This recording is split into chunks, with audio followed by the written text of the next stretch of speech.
শ্রী যুগল চরণে, যাদের অশেষ করুণায় মানব রূপে আমরা এই ধরায় এসেছি। প্রণাম জানাই বাবা হরিচাঁদ শান্তি মাতা, বাবা গুরুচাঁদ মাতা সত্য আমার শ্রী যুগল চরণে। প্রণাম জানাই গুরু গোসাইদের শ্রী যুগল চরণে। প্রণাম জানাই যেখানে যত হরিভক্ত আছেন এবং যারা আমাদের এই ঠাকুরের গ্রন্থ পাঠ শুনছেন তাদের শ্রী যুগল চরণে। আমাদের এই ঠাকুরের গ্রন্থ পাঠ চলাকালীন যদি কোনো ভুল ত্রুটি হয় নিজ গুণে ক্ষমা করে দেবেন, আশীর্বাদ করবেন। আমরা যতদিন বেঁচে থাকি যেন ঠাকুরের নাম করতে পারি। জয় হরিবল। শ্রী শ্রী হরিনীলমৃত ভক্ত স্বরূপ রায়ের বাড়িতে প্রভুর গমন।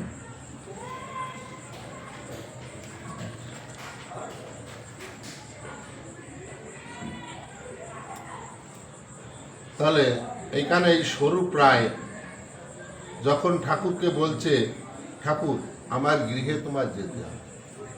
ঠাকুর বলছে যেতে তো আমার ইচ্ছা হয়, কিন্তু যেতে পারি না, তোর গৃহে এক বিধবা মহিলা আছে, তার কারণ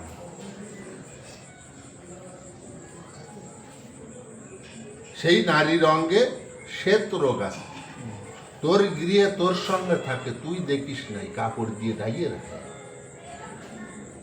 ঠাকুর বলছে স্বরূপ রায়। তাহলে এখানে কি বলছে, সেই নারীকে যদি তুই মা বলে ডাকিস তাহলে আমাকে বাঁচা লইতে পারিস। দেখ, এতদিন ছিল বিধবা, সে দাসী বসে রেখেছিল বউ করে, আর এখন ঠাকুর বলছে ওই বিধবা নারীকে তুই যদি মা বলে ডাকিস তাহলে তোর বাড়ি আমি যেতে পারি। এর অর্থ কি?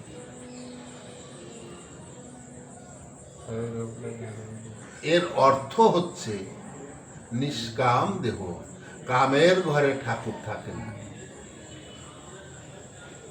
কাম একরকম নয়, এক স্ত্রীর সঙ্গে কাম হয়, আর কাম আর একটা কাম আছে যে নিজ স্বার্থে করে কর্ম, তারে কয় কাম, আর পর স্বার্থে করে কর্ম ধরে প্রেম নাম। তাহলে আমার নিজের স্বার্থে আমি যে কাজগুলো করি, দশের কাজ, সে কাজগুলো কাম সমকর্ম হয়। তাই এখানে বলছে যদি মা বলে ডাকিস তুই, তাহলে তো তোর আর ওই ভাই বোন সম্পর্ক হয়ে যাবে, মা ছেলের সম্পর্ক হয়ে যাবে, বউ সম্পর্ক তো আর থাকবে না। তাহলে আমি তোর বাড়ি যেতে পারি।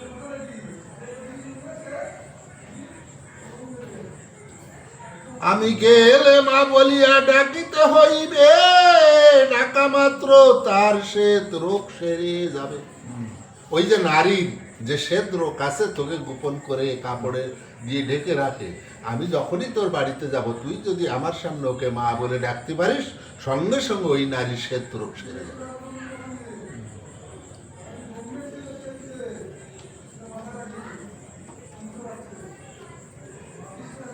হইয়াছিয়ে হরিভক্ত হলে রিপু যায়, এইটুকু বাকি আছে তাহলে হয়।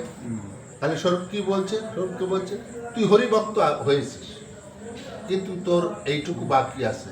এইটুকু বাকি থাকলে যদি না থাকে তাহলে তোর সব হয়ে যায়।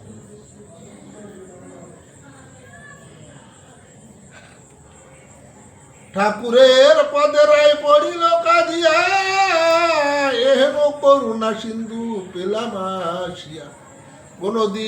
কোন দিন যাবেন তা দেন ঠিক করি, সেই দিন যেতে হবে এই দাসের বাড়ি। ঠাকুর দিলেন তার দিন ধার্য করি, আজ্ঞা মাত্র আয়োজন করিল তাহারি। দেশে দেশে গ্রামে গ্রামে যত ভক্তগণ, সব ঠাই একেবারে হইল নিমন্ত্রণ। এখন ও ঠাকুর যখন ওকে দিন দিয়ে দিছে, ও ওখান দিয়ে আসবার পরে যত ভক্ত, যত সাধুমন্ত আছে, সবাইকে নিমন্ত্রণ দিচ্ছে যে আমার বাড়িতে অমুক দিন ঠাকুর আসবে, তোমরা সবাই আমার বাড়িতে নিমন্ত্রিত, তোমরা সবাই আমার বাড়িতে আসবে ঠাকুর দর্শন করার জন্য।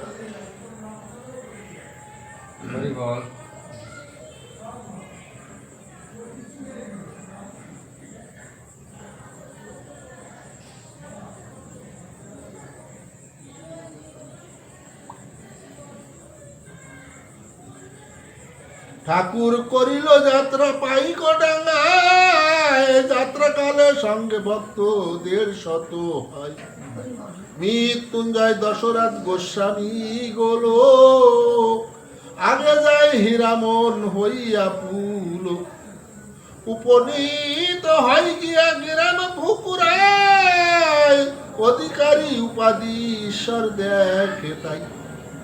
শিরা কাঁধা দিয়া গলে দন্তে 3 লইয়ে, মুখে নাই সুরে বাক্য রহে দাঁড়াই।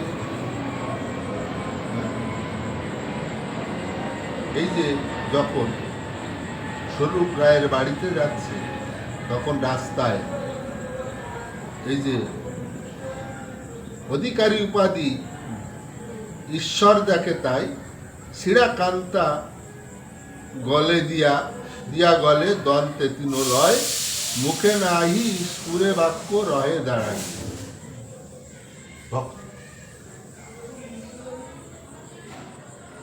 চক্ষের জলেতে বক্ষ বাসিয়া চলিল, দেখিয়া প্রভুর মনে দয়ায় উপজিল। ঠাকুর জিজ্ঞাসা করে ভক্তগণ ঠাই, বলো তো ঠাকুর বাড়ি যাই কি না যাই। মৃত্যুঞ্জয় দশরথ বলে জড় হাতে, যাওয়া উচিত হয় এই ঠাকুর বাড়িতে। ব্রাহ্মণের বাড়ি ওইভাবে দেখে তারক দশরথ হীরামনকে জিজ্ঞেস করছে, ঠাকুর বলো তো এই ঠাকুরের বাড়ি যাওয়া যায়? এরা কি বলছে? হ্যাঁ যাওয়া যায়। কারণ আমাদের ঠাকুর ব্রাহ্মণকে ঘৃণা করে, কিন্তু সত্য ব্রাহ্মণ হওয়া চাই। ব্রহ্ম শব্দের অর্থ, ব্রাহ্মণ শব্দের অর্থ ব্রহ্ম। ব্রহ্মকে যে অর্জন করতে পারে সেই হয় ব্রাহ্মণ।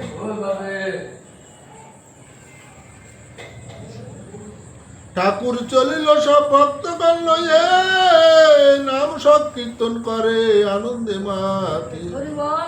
সব হরি ভক্তগণ উঠে হরিধ্বনি দিয়ে, হীরামন চলিলেন অগ্রবর্তী হয়ে।